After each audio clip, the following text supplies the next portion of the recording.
ఉమ్మడి మెదక్ జిల్లాలో ఈరోజు ప్రధాన వార్తలు ఈ విధంగా ఉన్నాయి. సిద్దిపేట జిల్లా వార్తలు వచ్చేసరికి సిద్దిపేట జిల్లా వ్యాప్తంగా పలు చోట్ల ఈరోజు కూడా యూరియా కోసం రైతులంతా కూడా తీవ్రమైనటువంటి కష్టాలు పడినటువంటి పరిస్థితి కనిపించింది.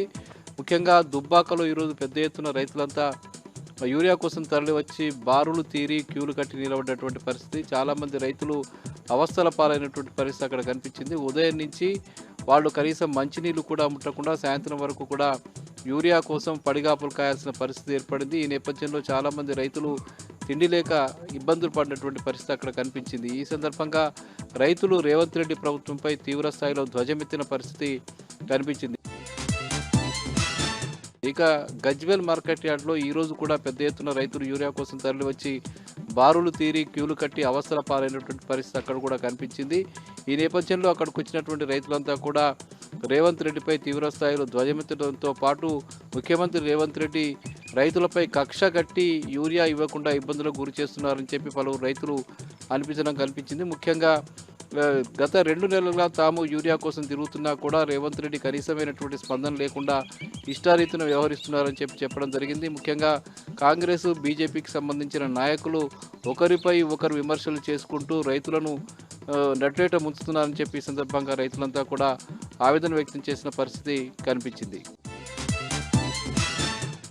ఇక సిద్దిపేట ఎమ్మెల్యే క్యాంపు కార్యాలయంలో ఈరోజు గొర్రె కాపర్ల సంఘానికి సంబంధించిన నాయకులు మీడియా సమావేశం ఏర్పాటు చేశారు. ఈ సందర్భంగా పోచబైన శ్రీహరి యాదవ్ మాట్లాడుతూ రాష్ట్ర ప్రభుత్వం గొర్రె కాపర్ల పట్ల యాదవుల పట్ల తీవ్రమైనటువంటి వివక్ష చూపుతున్నారని చెప్పి ఆరోపించడం జరిగింది. ముఖ్యంగా రేవంత్ రెడ్డి ఎన్నికల కంటే ముందు ఇచ్చినటువంటి ఏ ఒక్క హామీని కూడా నిలబెట్టుకోక గొర్రె కాపర్లందరినీ కూడా అనేక ఇబ్బందులకు గురి చేస్తున్నారని చెప్పడం జరిగింది. తాము అధికారంలోకి వస్తే 100 రోజుల్లోగా గొర్రె కాపర్లకు గొర్రెల యూనిట్లు అందజేస్తామని చెప్పి ఎన్నికలకు ముందు చెప్పినటువంటి రేవంత్ రెడ్డి ఇప్పుడు దాదాపు 22 నెలలు గడుస్తున్నా కూడా ఒక్క గొర్రెల యూనిట్ కూడా పంపిణీ చేయలేదని చెప్పి ఆయన ఆరోపించడం జరిగింది. తక్షణమే గొర్రెల యూనిట్లను పంపిణీ చేయాలని చెప్పడం జరిగింది.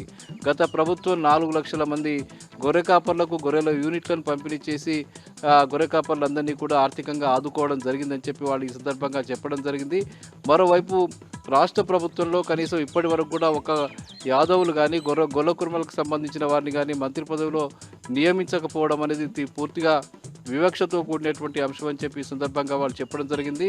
అన్ని కార్పొరేషన్లలో స్థానిక సంస్థలకు సంబంధించిన దాంట్లో కూడా గొర్రె కాపర్లకు ప్రాధాన్యత ఇవ్వాలని చెప్పి ఈ సందర్భంగా శ్రీహరి యాదవ్ డిమాండ్ చేశారు.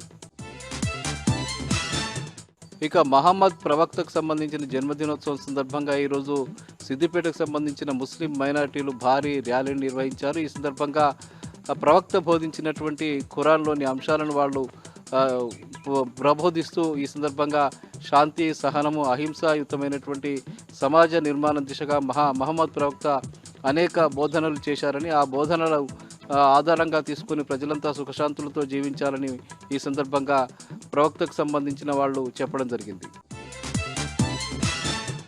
ఇక హుస్నాబాద్ పట్టణంలో నిన్న రాత్రి కురిసినటువంటి భారీ వర్షానికి పలు కాలనీలు తీవ్ర జలదిగ్బంధంలో మునిగిపోయినటువంటి పరిస్థితి కనిపించింది. ఒక్కసారిగా వచ్చినటువంటి భారీ వర్షం హుస్నాబాద్ పట్టణాన్ని అతలాకుతలం చేసింది. పలు ప్రాంతాలు జలదిగ్బంధంలో మునిగిపోయినటువంటి పరిస్థితి కనిపించింది. చాలా కాలనీలలోకి ఇళ్లలోకి నీళ్లు వెళ్ళిన నేపథ్యంలో ప్రజలంతా కూడా ఇబ్బందులు పడ్డటువంటి పరిస్థితి కనిపించింది. మున్సిపల్ అధికారులు స్పందించి కొంత పనులు చేసినప్పటికీ కూడా చాలామంది ఇబ్బందులు పడ్డటువంటి పరిస్థితి ఉంది. ఈ సందర్భంగా ప్రజలు మాట్లాడుతూ ఈ వరదల నుంచి రక్షించేందుకు అవసరమైనటువంటి ఒక శాశ్వత పరిష్కార చర్యలను హుస్నాబాద్ మున్సిపాలిటీలో చేపట్టాలని చెప్పి వాళ్ళు పేర్కొనడం జరిగింది. సామాజిక సేవా కార్యక్రమాల్లో ముందుండే మాజీ ఎమ్మెల్సీ ఫారూక్ హుస్సేన్ మరో సేవా కార్యక్రమానికి ముందుకు వచ్చారు. ముఖ్యంగా చాలా గ్రామాల్లో ఫ్రీజర్లు లేక ఎవరైనా వ్యక్తులు చనిపోయిన సందర్భంలో అనేక ఇబ్బందులు ఎదురవుతున్న నేపథ్యంలో ఆయన వివిధ వర్గాల నుంచి తను స్వయంగా ఇచ్చినటువంటి సుమారు 18 ఫ్రీజర్లను సిద్దిపేట నియోజకవర్గంలోని వివిధ మండలాలకు ఆయన ఉచితంగా ఇవ్వనున్నారు. అందులో భాగంగా రేపు మాజీ మంత్రి హరీష్ రావు చేతుల మీదుగా వీటిని ప్రదానం చేయనున్నారు. వివిధ మండలాల కంటే ముఖ్యంగా సిద్దిపేట నియోజకవర్గంలోని సిద్దిపేట, చిన్నకోడూరు, నంగునూరు, నారాయణరావుపేట, సిద్దిపేట అర్బను, సిద్దిపేట రూరల్ మండలాలకు సంబంధించిన పలు గ్రామాలకు, మేజర్ గ్రామ పంచాయతీలకు ఈ సందర్భంగా ఫ్రీజర్లను అందజేయనున్నారు. ముఖ్యంగా ఫ్రీజర్లు అందుబాటులో లేకపోవడం వల్ల ఎవరైనా చనిపోయినప్పుడు 1-2 రోజులు వాళ్ళ శవాలను భద్రపరిచే అవకాశం ఉన్న నేపథ్యంలో వాళ్ళకి అందుబాటులో లేకపోవడం వల్ల ఫ్రీజర్లు అందుబాటులో లేకపోవడంలో ఇబ్బందులు అవుతున్న విషయాన్ని గమనించినటువంటి ఫారూక్ హుస్సేన్ పలు స్వచ్ఛంద సంఘాల ద్వారా వ్యాపారవేత్తల ద్వారా విరాళాలు సేకరించి అట్లాగే తాను కూడా స్వయంగా కొన్ని ఫ్రీజర్లకు డబ్బులు అందించి 18 ఫ్రీజర్లను అందుబాటులో ఉంచడం జరిగింది. ఈ ఫ్రీజర్లను ప్రజలకు రేపు అందుబాటులోకి తెచ్చి వాటిని అందజేయనున్నారు. హరీష్ రావు చేతుల మీదుగా వీటిని వివిధ మండలాలకు పంపించనున్నారు. ఇక సంగారెడ్డి జిల్లా వార్తలు వచ్చేసరికి గుమ్మడిదల మండలానికి సంబంధించిన బీఆర్ఎస్ పార్టీ కార్మిక విభాగానికి సంబంధించిన కార్యాలయాన్ని చిలుముల గోవర్ధన్ రెడ్డి బీఆర్ఎస్ పార్టీ నాయకుడు ఈరోజు ప్రారంభించడం జరిగింది. ఈ సందర్భంగా గోవర్ధన్ రెడ్డి మాట్లాడుతూ కార్మికుల హక్కుల కోసం బీఆర్ఎస్ పార్టీ ఎప్పుడూ ముందుంటుందని, అందులో భాగంగానే బీఆర్ఎస్ పార్టీకి సంబంధించిన కార్మిక విభాగాన్ని తాము బలోపేతం చేసి ఆ కార్మికుల లోకాల్లోకి వెళ్తామని చెప్పారు. ముఖ్యంగా ఈ ప్రాంతంలో అనేక ప్రమాదాలు జరిగి కార్మికులు మరణిస్తున్నా కూడా ప్రభుత్వం పట్టించుకోవడం లేదని, వాళ్లకు అండగా బీఆర్ఎస్కి సంబంధించిన కార్మిక విభాగం పనిచేస్తుందని చెప్పి సందర్భంగా ప్రకటించడం జరిగింది.